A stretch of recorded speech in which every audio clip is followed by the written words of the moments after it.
Hello দর্শক বন্ধুরা, আমি আপেল রিপোর্টার।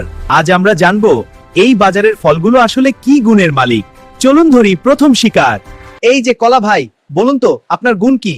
আমার গুণ, আমি মানুষকে বানাই সুপারহিরো। একটা কলা খেলেই পা দৌড়ায়, হাত নড়ে, আর মুখ বললে আরেকটা চাই।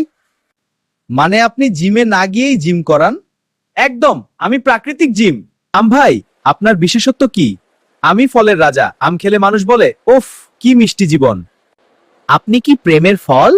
হ্যাঁ, আম খেলে মানুষ আমার প্রেমে পড়ে যায়। লেবু ভাই, আপনি এত টক কেন? আমি টক না থাকলে মানুষ বুঝবে কিভাবে মুখ বানানো যায়। আপনি মুখ ব্যায়াম করান? হ্যাঁ, দাঁত মুখ চোখ সব একসাথে কাজ করাই।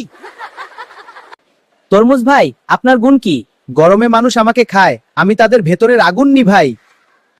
ফল খান, সুস্থ থাকুন আর হাসুন।